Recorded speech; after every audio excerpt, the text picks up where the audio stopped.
Today, pumunta kami sa SM. So, nag-lunch muna kami dito sa Kenny Rogers. So, ayan, yung asawa ko mo-order na. Siya talaga yung pinag-order ko lagi, no? Tapos ako nakaupo lang. Siyempre, ganun talaga yung girls. Naghihintay lang. So, dapat pinagsisilbihan tayo. Ah, charot. So, ayan. So, this time, 11 pa lang. So, medyo konti pa yung tao. Ayan. Konti pa yung pumapasok. Ganito yung Kenny Rogers sa SM City. So, ayan. Naghahanap kami ng makainan. Gusto ko sana kumain sa Makers. Kaso lang, maraming pila. Ayan, mahaba yung pila. Kaya dito na lang sa walang tao. Kasi gutom na kami. May lalakarin pa kami. May pupuntahan pa kami. So, ayan. Habang naghihintay, bibili kasi kami ng school supplies ni Chelsea. Ayan. So, habang naghihintay, pakit mo na sa camera. Oh, charot. Kala mo naman cute, no? Ayan. Naghihintay muna kami ng aming food. Tingnan natin kung ganun pa rin ang lasa ng Kenny Rogers. Last ko kumain dito sa Kenny Rogers, no? College ata ako. So, ayan. Yung chicken nila. So, for the go, ang persons, kakain muna kami, guys. Tara, kain tayo. So, ayan. O, diba? Hindi alam kung paano. Ayan. Yung muffin nila, pero mas masarap yung muffin sa mga bikiri-bikiri. Charot. Ayan. May ano yan sila, may gravy. Mas masarap yung gravy ng Jollibee. Sorry. Pero, yun nga, ayun. Mas, ano siya, medyo pricey yung Kenny Rogers, no? Pero, mas bet ko yung chicken ng Mang Inasal. Yung Kenny Rogers, kasi gusto ko kumain sa Kenny Rogers kasi na-miss ko yung roast chicken ng Singapore na laging niluluto ng amo ko, no? Yung pagkain namin dati sa Singapore na whole roast chicken. Kasi maraming herbs, pero yung sa Kenny Rogers, pero konti lang yung herbs niya. Mas masarap sana kung maraming herbs, ganyan. So, 'di ba?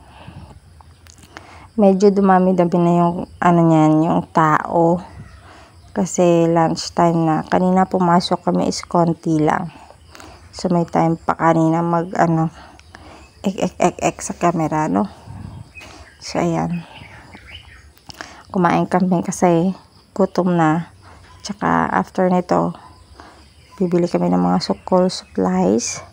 So yung pila niyan, expected na mahaba kasi marami lang bumibili ng maaga kasi pag hintayin mo na malapit na yung pasukan, itataas na yung presyo, no? Ganoon talaga sa Pilipinas. So, kaming dalawa lang, hindi namin sinama si Chelsea kasi nga nagmumotor lang kami, mahirap. Mainit, saka kailangan may helmet pa. So, ayan. Kaya kaming dalawa na lang lagi yung umaalis. Dinadalhan na lang namin si Chelsea ng mga kung ano-anong pagkain pag-uwi. Kaya, ayan. So, alam ko dyan, yung asawa ko is hindi siya nabusog. Kasi medyo hindi niya bet yung mga ganyang food.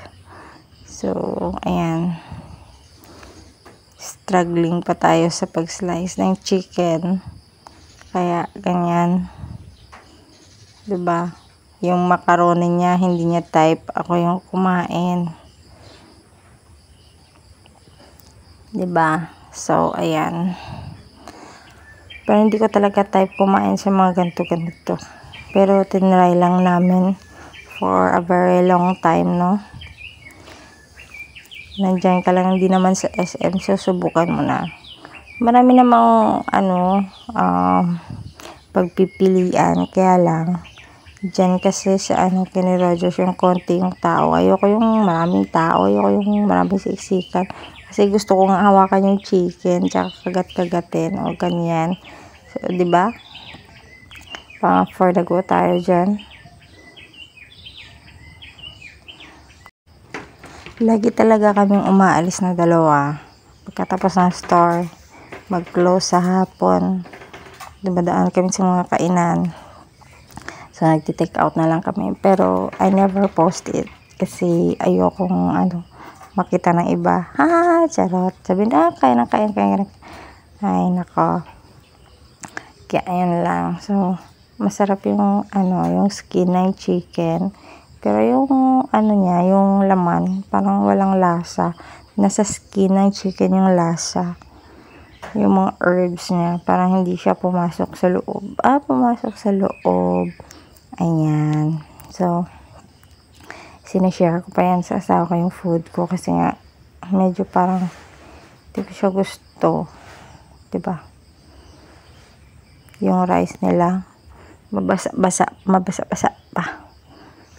Yung gravy nila, parang hindi siya ganun kayami. Kumain lang kami dito talaga just to try. So, next time, we know. Gusto kong hawakan yung chicken para maramdaman mo naman yung binayaran mo. Naramdaman mo yung binayaran mo. Diba? Grabe yun.